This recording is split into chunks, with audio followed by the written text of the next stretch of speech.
All right, I've got this drum here. I don't know if I featured it on here or not. What's up, Felipe? Beastly, beastly, beastly. Masters of Maple bell brass, 6.5 by 14. Built to the same specs as the original Tama. It's a beast. I don't even know how much it weighs, but it's a tank. Limited series. I've had this thing since May of 2014. 3 mil, probably. It's freaking beefy. I know that much.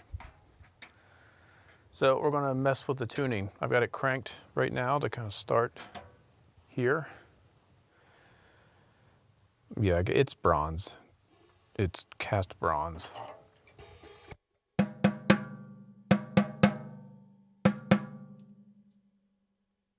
Why Tama originally called it bell brass, I don't know. But it is the same, I think he even used the same foundry for these shells as the original Tamas. All right, it's at a G sharp now, which is pretty freaking high.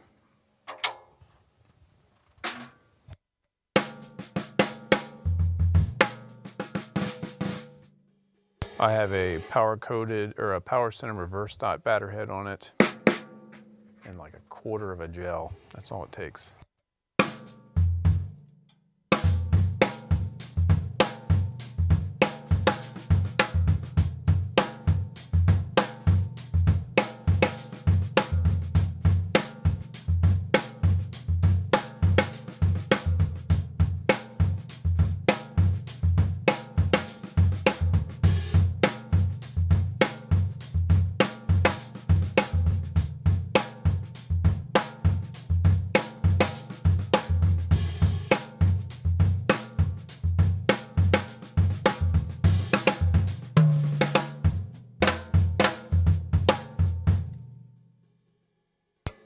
Super cracky.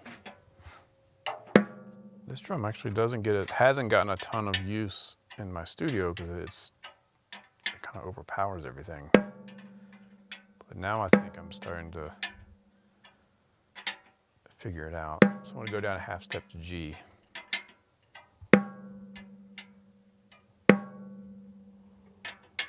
Bottom head is F sharp, as they all are.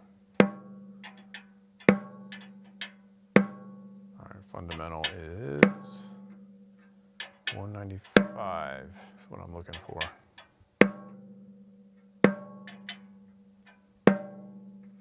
196. That's what I was looking for. Now it's at a G.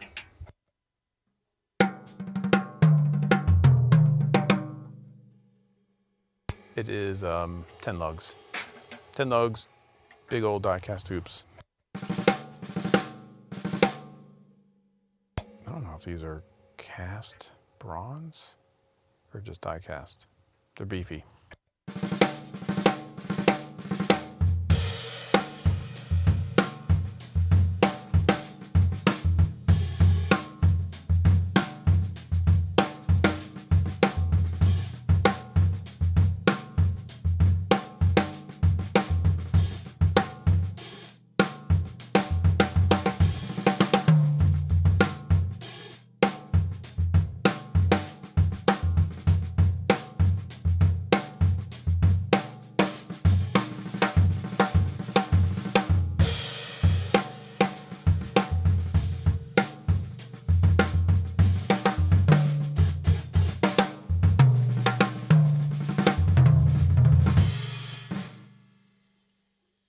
Loudest drums on the market, probably. I mean, I've played some, I have a thick 3mm steel that might have more zip than this. I'll bring that one in next time. I don't love the G. I feel like it's kind of sitting in the middle. I mean, it sounds nice, but let's take it down to an F sharp. This is where I started.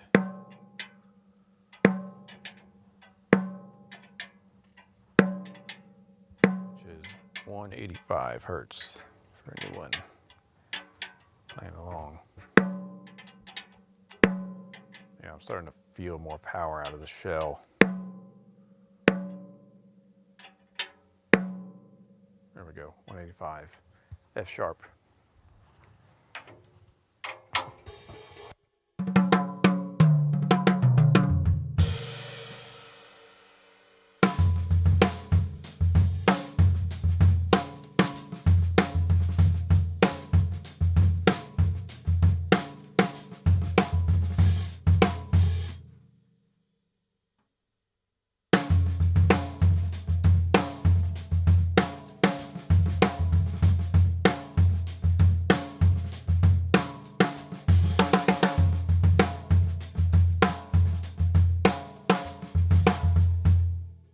It does look like it's putting out way more sound. Let me redo the gain on this bad boy.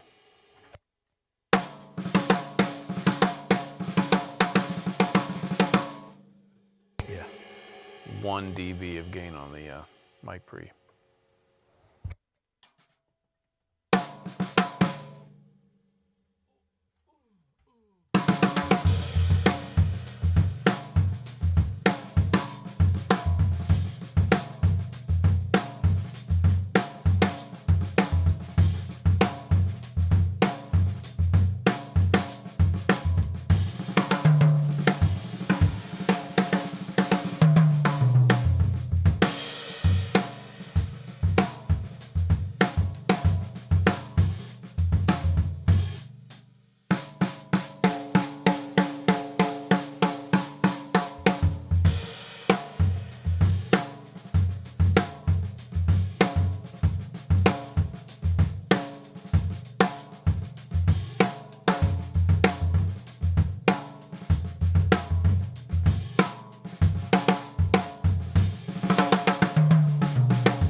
I took the gel off because even that 1/4 of a gel was just kind of killing all the vibe.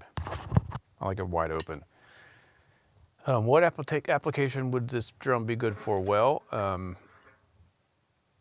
Masters Maple has only put out 2 versions of this drum. They've only done 2 production runs of it, and Taylor Hawkins, Dave Grohl, Josh Homme, Butch Walker were all fighting to get the first one from each batch. So that is the sound. Modern rock perfection. Queens of Stone Age, Nirvana, Foo Fighters, Metallica, Rage Against the Machine.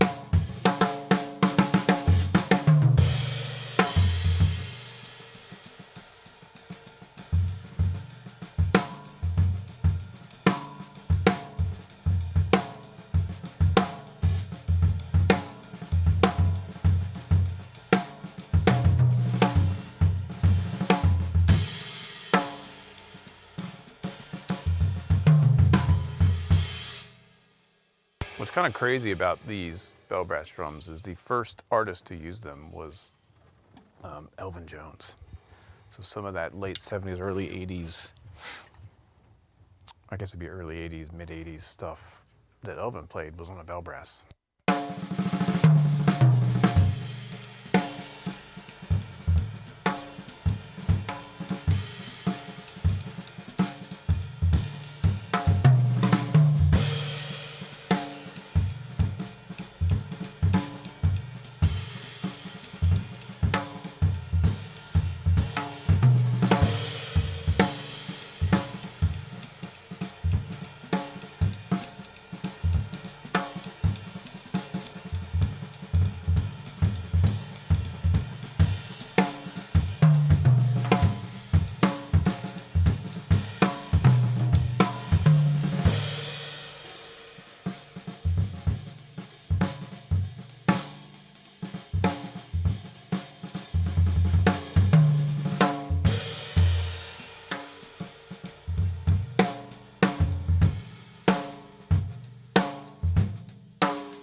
All right, I like it at F sharp. I remember liking it at F sharp. Let's go down to F. What do I do with the tuner? Oh, it went flying. I must have whacked it with the stick. Okay. Let's go down to an F.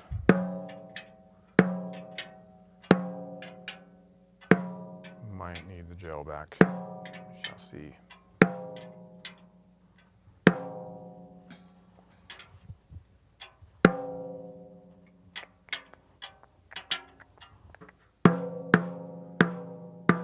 Are the DW brass snare drums on the same level, or would you say that this one has better quality? I have not played the, what they calling it, TrueCast DW, so I can't really say. I think the price is kind of ridiculous. I wouldn't pay that much. I do know that this drum, this exact drum, cost $1,000 to make. So any company that is offering a cheaper version of a bell brass is cutting corners somewhere, and most likely they're not getting a true cast bronze shell. They're probably just taking a pipe and cutting it down. That said, a snare drum that is costing $3,000 is exorbitantly overpriced, in my opinion. This one's not available anymore anyway, so I don't think they're making it anymore. The new Tama reissue, I don't know what the price point on those are. That's probably still the closest to this.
I think that kind of rocks too. I want to put the gel on just to see what it does. Right out at the edge, just a quarter of a, it's not a moon gel, but some other version of a moon gel.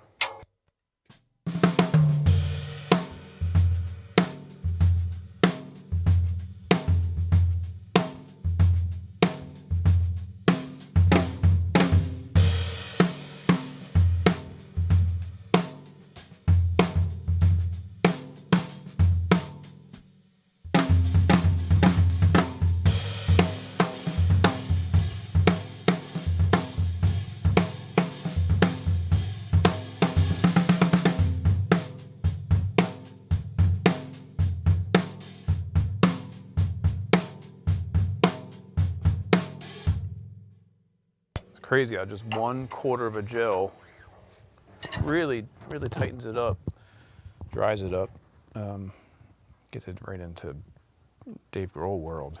Man, where did the backing of my tune bot went flying? I don't know where it went. So I think the drum sounds amazing at these two tunings, F and F sharp, F open or with a little bit of dampening, F sharp wide open. So a question here, what in terms of shell on a metal makes the difference in quality between brand and other? Not talking about hardware. Thickness of the metal is probably the most important thing, and then what happens on the edges? Are they rolled or are they just straight? This has just straight edges. It's a thick shell, it's just straight, so it's going to have a lot of cut. If it was thinner and had rolled edges, it would be, darker, fatter sounding. That's really the biggest thing. And then just the quality of the metal. I've played some brass shells that don't sound great because it's just cheaper quality brass.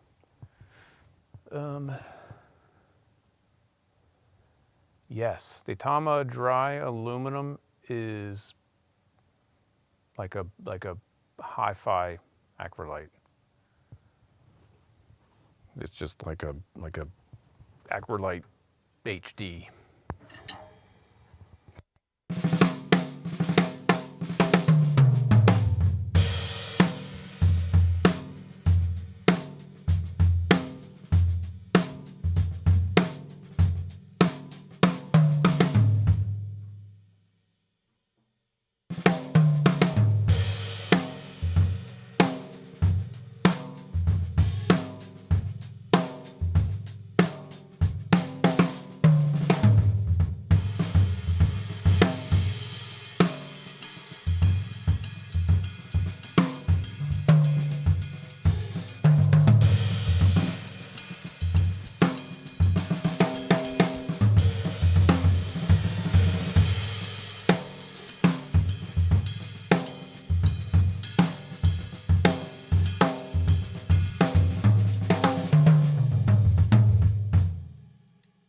Interesting little inside secret on all metal shell drums that are not, if a company doesn't verify that they're making the shells, they're all coming from overseas. All the Gretsch metal shells are coming from overseas. Anything that's not a Ludwig Superphonic or acrylite is coming from overseas. So all their universals are coming from overseas. CNC, I would willing to bet they are buying the same source material as everybody else. Like almost all of them are coming from a couple different producers in Asia. The Ludwig's Superphonic stuff is made, I believe it's made in the US.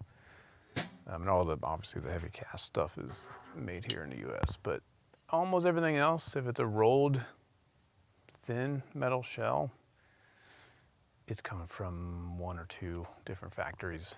So they're all going to be relatively the same.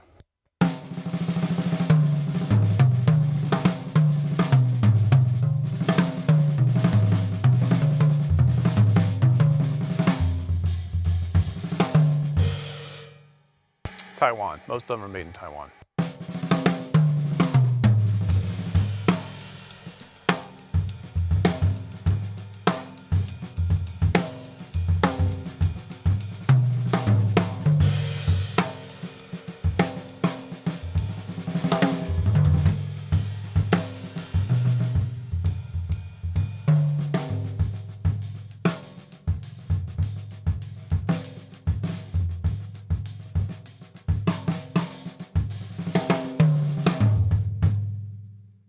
Reliance is one of the biggies. There's a few. World Max, Reliance, Lee Hung, DW stuff. I don't know for sure, but they're definitely not making metal shells, except for those true casts. I just don't think. I don't think it makes it's. maybe it's environmentally not. There's something challenging about making metal shells domestically.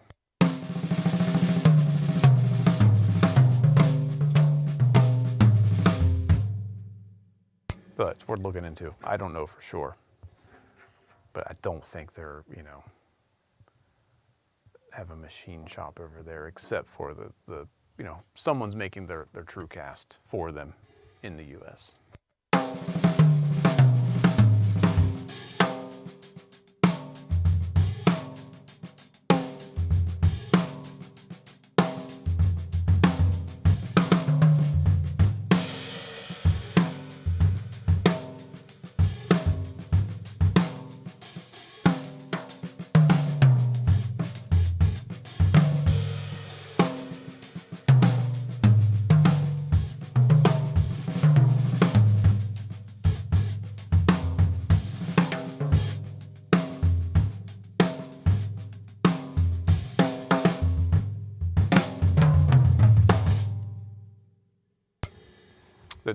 The cast aluminum, I don't know where that's made. You'd have to just look. It'll say where it's made.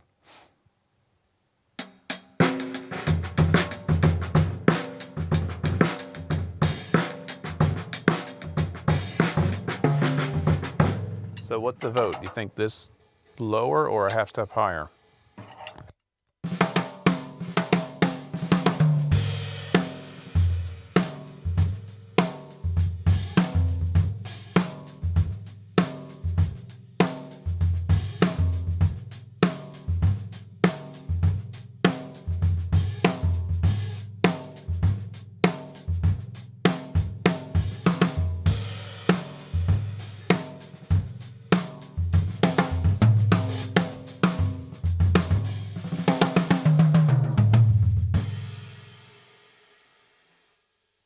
I think lower is the all-around favorite. So it's actually detuned even a little bit further. So it's 170. It's like a flat F. Let me bring it back up to the F.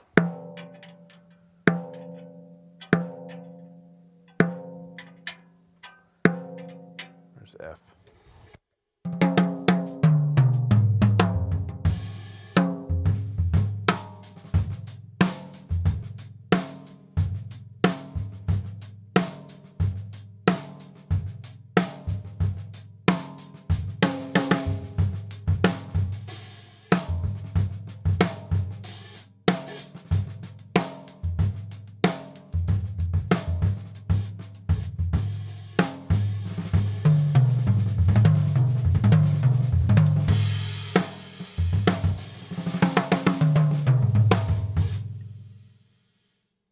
Yeah, I think anywhere in that range. I've got a record to make here, some like modern rock stuff, so I'm getting back in that mindset.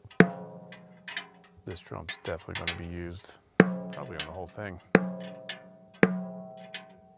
I think anywhere between E and F sharp is the happy spot. So here's the F sharp again.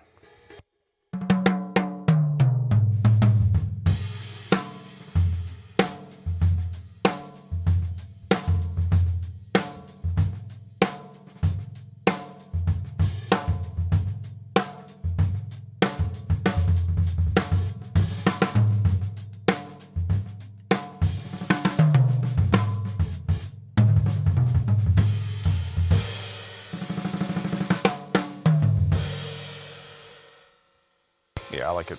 I like it a half step lower. Exercises on developing pedal. Well, I can do a whole lesson on that, but I'll give you just a couple things now.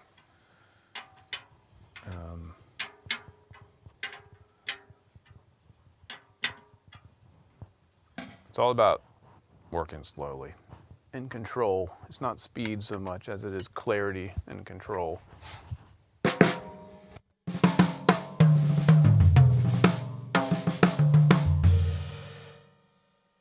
So the first thing I would do, which I always do, this is going to be pretty repetitive for my teaching, is to work through all the possible placements of 16th notes with a 16th note click. So let me get that rolling slowly. Go even slower.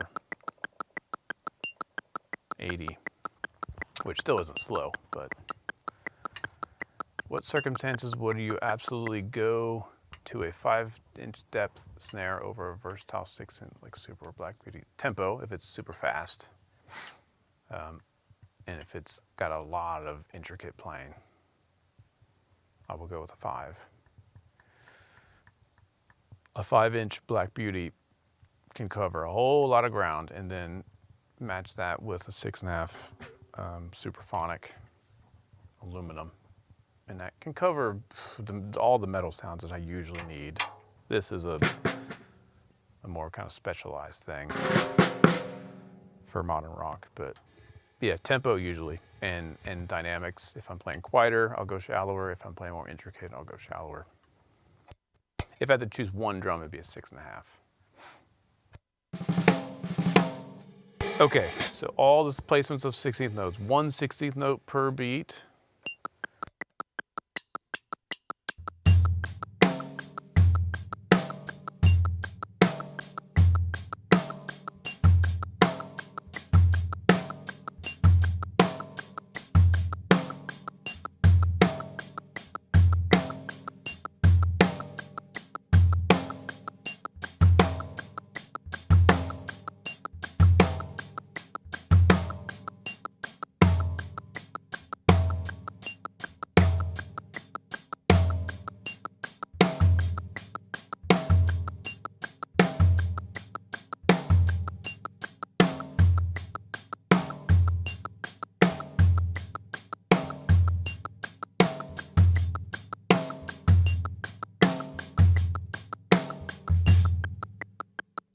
So I just took 1 16th note and moved it all the way down the bar to each possible placement, trying to be completely confident and I can hit it perfectly with the click without it disrupting anything else, with a strong, clean sound.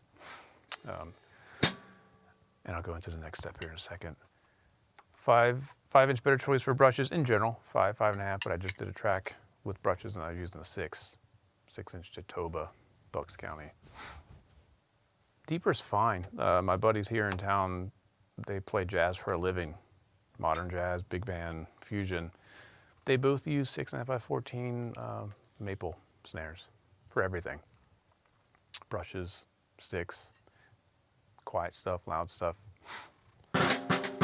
So I think a 6.5 would be the do-all in most situations. Okay, so that's just 1 16th note. Then do same thing with 2.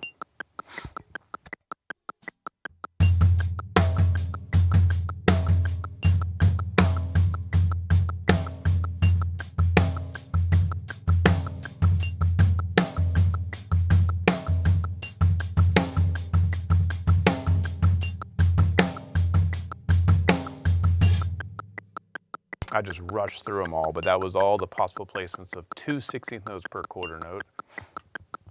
3.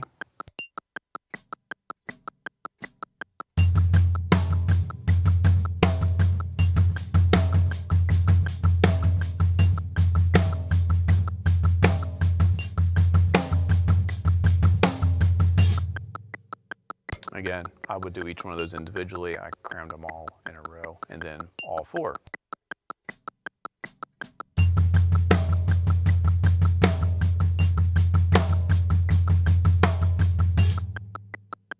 And I am trying to make every note as strong and clean and accurate as possible. So I would probably recommend starting around 60 so you can hear any inconsistencies, and making sure every note, especially when on 3 of them,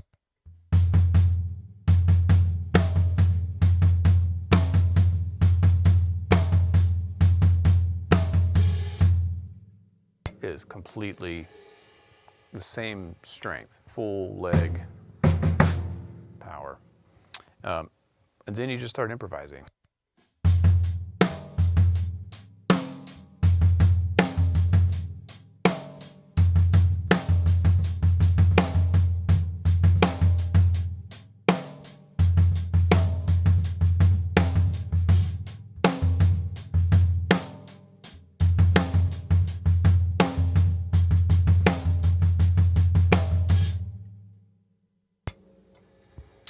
downloading PDF of these exercises. I think on my Patreon page I still have the grid exercise PDF there. So if you subscribe over there for $1, Mike Dawson Drums on patreon.com. And then another one is the Virgil Donati Hemiola.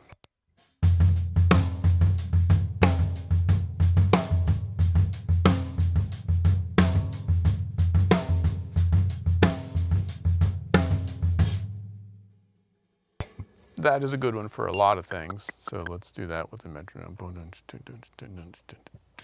I'm at 90 now.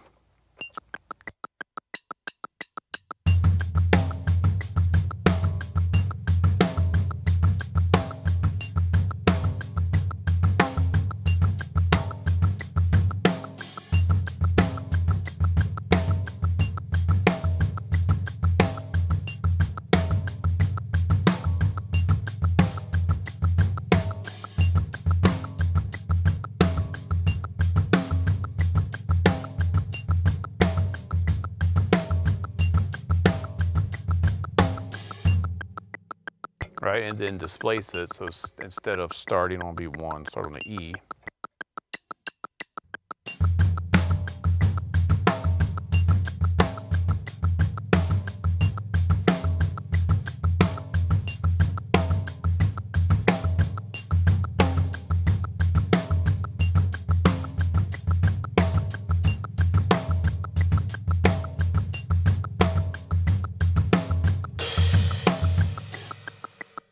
Right, and then start on the and.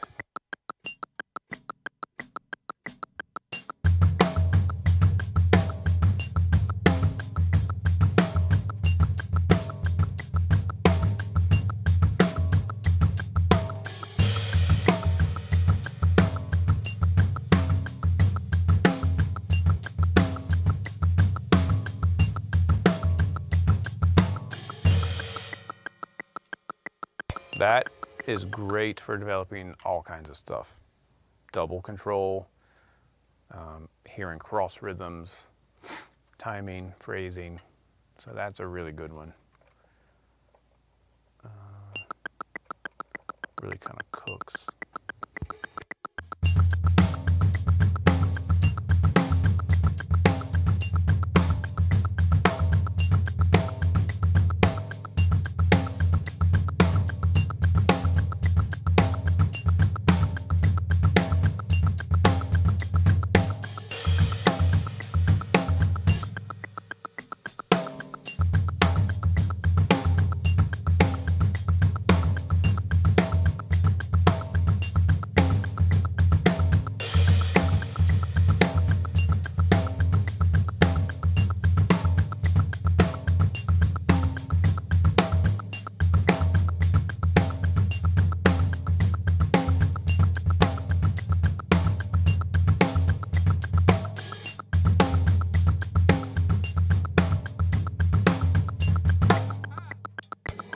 Wore myself out.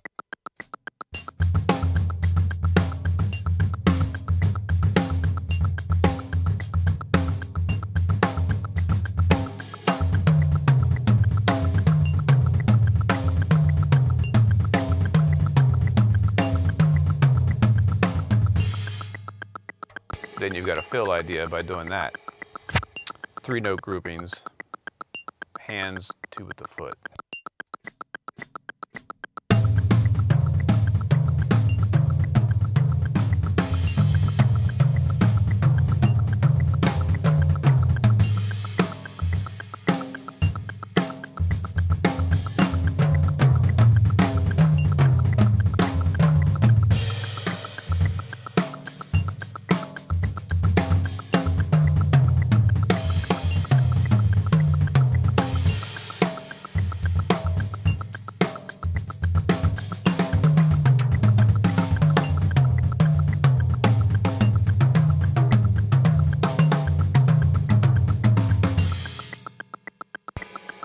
How hard is it to master these subjects? Well, I have to ask someone who's mastered them. I'm still always working on them.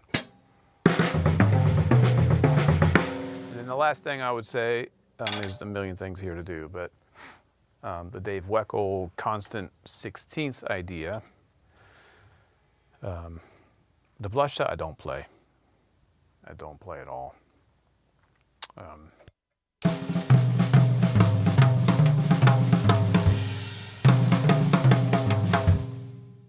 There's been zero instance in my entire career where that has been appropriate for anything, so I don't do it.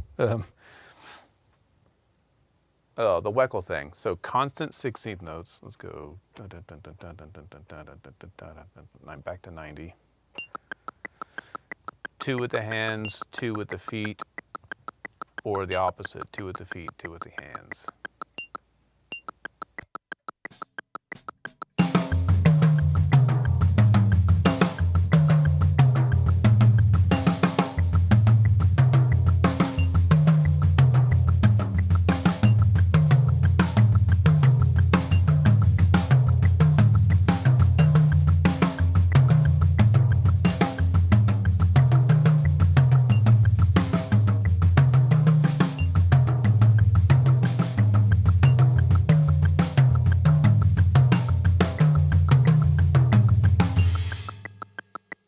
And then different, just different combinations. So I think of that exercise as just playing constant 16ths, and then whenever I think about it, playing 2 notes with the bass drum.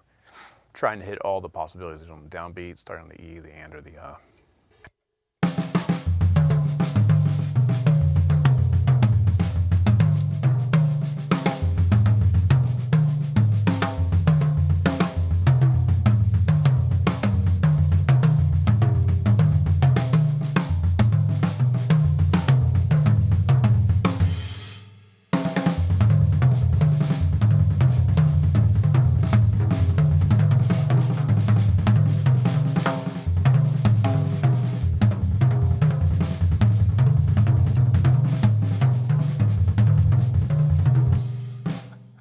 and then you fall all over your face.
It can go on endlessly. Take 2 drum covers, what's up? Thanks for stopping by.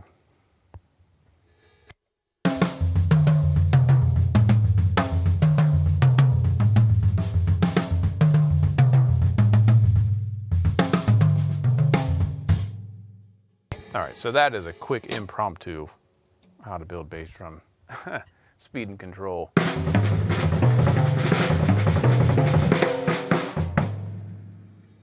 Like if you just start slowly, that's what I did. The biggest lesson out of all that nonsense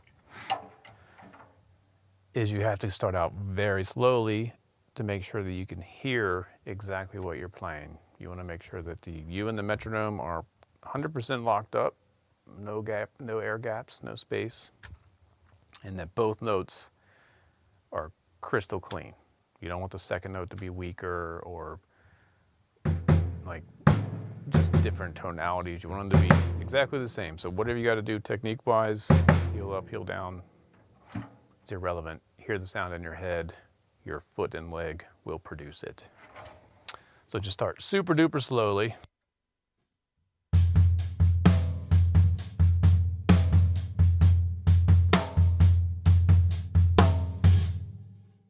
until everything is in perfect control, and then gradually increase the speed. If you just try to play fast right away and sloppy, it's never going to be clean, it's never going to be precise, it's never going to sound good, it's never going to flow. Mahogany shells. The drum set, these are rosewood, 100% rosewood, Bolivian rosewood.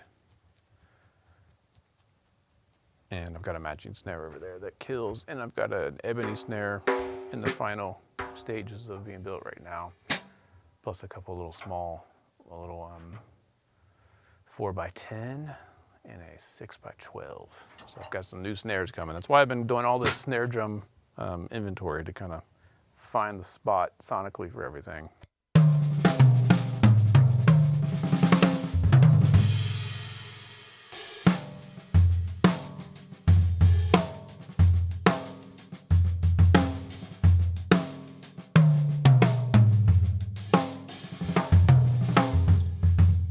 Yeah, they're about due for a head change, but I'm not going to change anything until they're no longer sounding good, because I can see, because I have a light on the floor down there shining up, I can see gaps in the coating on the 13 and the 12. So they're about due to be changed, but if the drum sounds good, I don't touch it.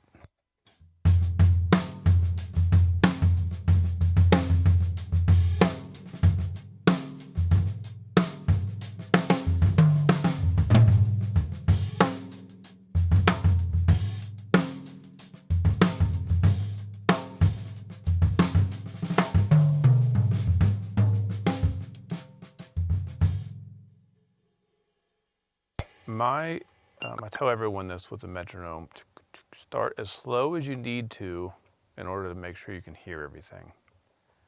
Every single subdivision. So 50, maybe.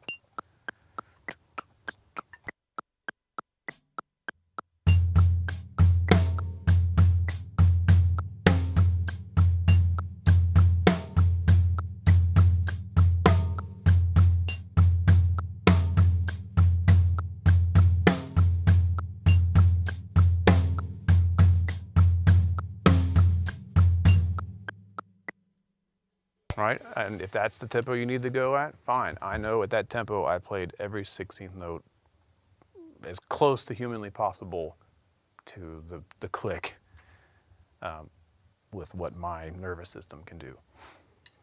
So then just keep bumping it up, and then there'll come a point when it's like you can't really keep up mentally with what's happening, and then you've gone too far. Back it back down. 60.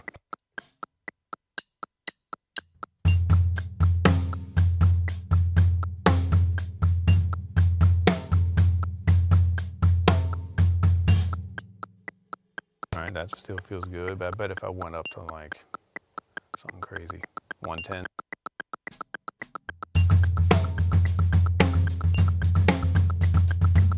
I heard that second bar was already late.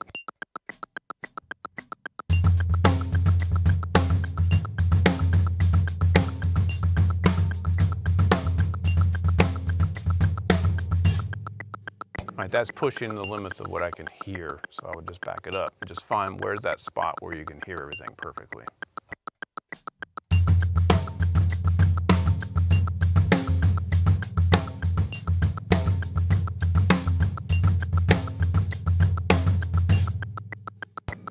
Triplets, I mean, it's the same thing. You just have to find your threshold.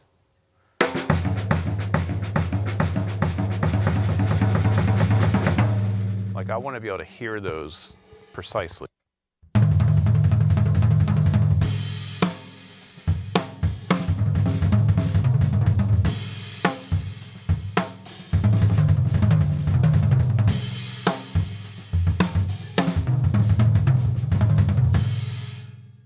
So you just have to find where your threshold is.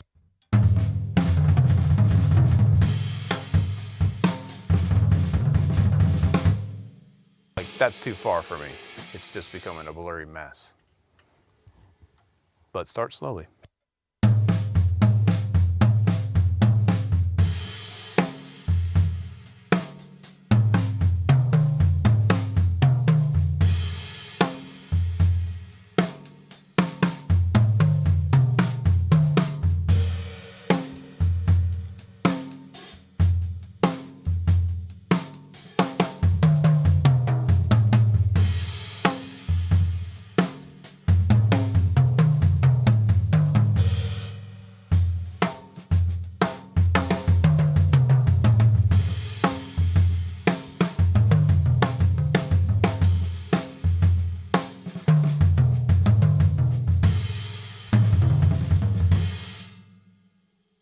So yeah, I can't really give you a definitive. You just have to find how slow you need to take it in order to have complete control and start there.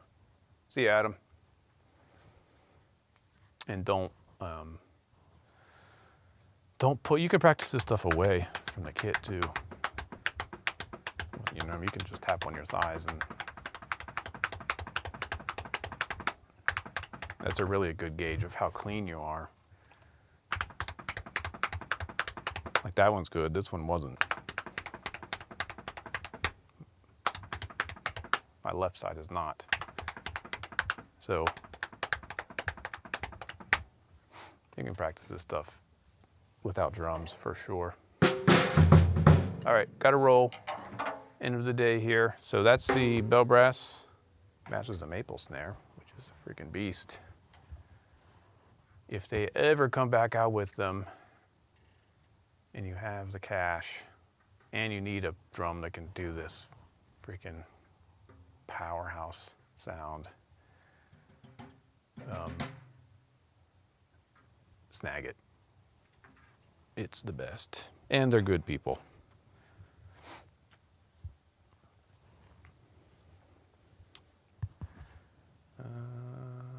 All right, got to roll. Have a good one. This one will be public, so if you want to come back to it, it'll be just on my YouTube channel.